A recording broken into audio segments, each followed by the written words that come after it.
بسم الله الرحمن الرحیم۔ السلام علیکم۔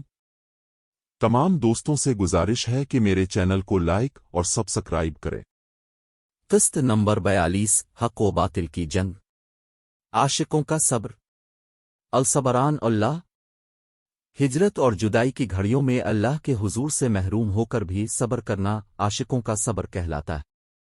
سے کہتے ہیں اللہ کا صبر۔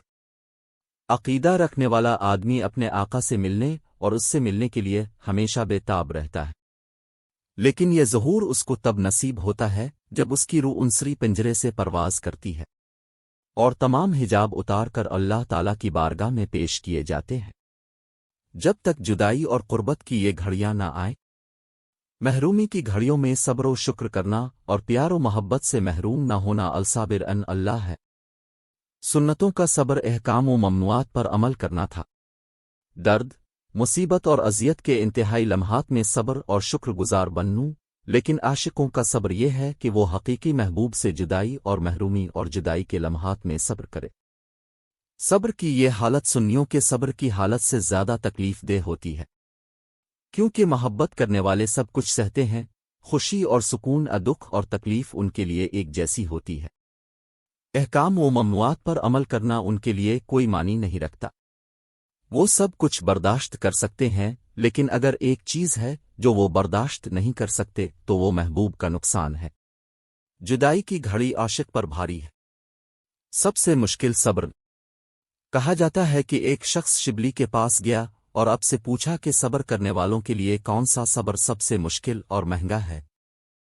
حضرت شیخ شبلی رحمت اللہ علیہ نے فرمایا، اللہ کے لیے صبر، اللہ کے سوا ہر چیز سے مزاحمت۔ اس شخص نے کہا نہیں۔ فرمایا الصبر۔ اس شخص نے کہا ہاں وہ بھی نہیں۔ یہ سن کر شیخ شبل نے فرمایا کہ پھر تم ہی بتاؤ کہ یہ صبر کیسا ہے۔ روایت میں ہے کہ جواب سن کر شیخ شبلی اس قدر زور سے چیخے کہ گویا ان کی زندگی ہی ختم ہونے والی ہے۔ یہ بھی حقیقت ہے کہ نمازیوں کا صبر اپنے مشکل مقاصد کی وجہ سے عاشقوں کے صبر سے موازنہ نہیں کرتا۔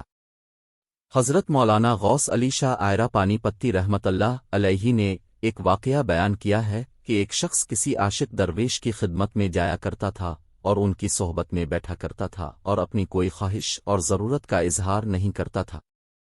ایک دن درویش پوچھنے لگا کہ تم روز آتے ہو اور بیٹھ کر چلے جاتے ہیں، ہر کوئی کہتا ہے کہ وہ کیا چاہتا ہے یا ضرورت ہے، آپ کبھی کچھ نہیں کہتے، آخر کیوں آئے ہو؟ اس شخص نے کہا کہ میں محبت کی چنگاری لینے آیا ہوں، میں صرف یہ چاہتا ہوں کہ مجھے محبت کی آگ ملے۔ یہ سن کر وہ درویش خاموش ہو گیا۔ کچھ دنوں کے بعد اس نے پھر پوچھا۔ اس شخص نے کہا کہ میرا صرف ایک مطالبہ ہے۔ وہ بزرگ درویش خاموش رہا۔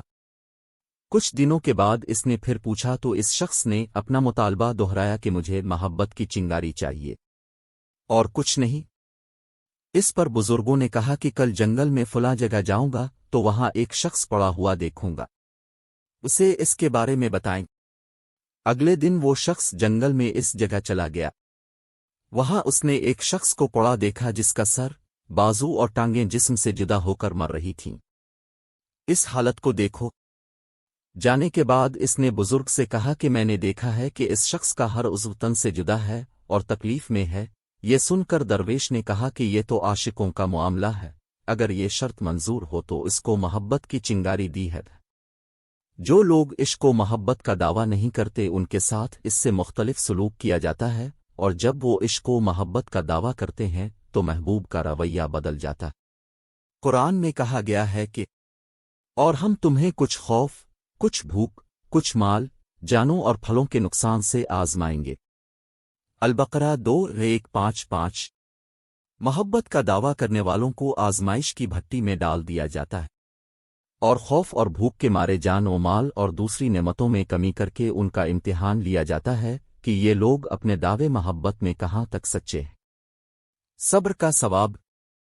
احکام و ممنوعات کی تعمیل کرتے ہوئے درد کو برداشت کرنا، ہر قسم کی خوشی اور غم کو برداشت کرنا، بڑے بڑے مصائب کو برداشت کرنا، حقیقی محبوب سے جدائی کے لمحات میں صبر کرنا اور ہجرت و جدائی، صبر کے تمام مراحل۔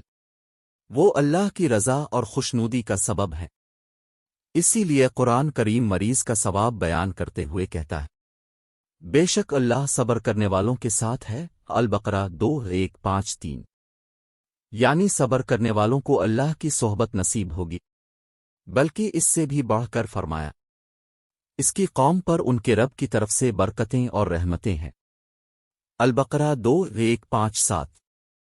صبر کرنے والوں اور اللہ کی راہ میں مصائب برداشت کرنے والوں پر اللہ کی رحمت نازل ہوتی ہے۔ وہ ہر قسم کی جان و مال کے خوف سے مشکل مراحل سے گزرتے ہیں، جو زندگی کی تمام پیاری چیزیں پھینک دیتے ہیں، لیکن اللہ کی رضا کے حصول کا ہدف ان کی نظروں سے اوجھل نہیں ہوتا۔ یہ لوگ اس کے مستحق ہیں، ان پر رحمتیں نازل ہوں۔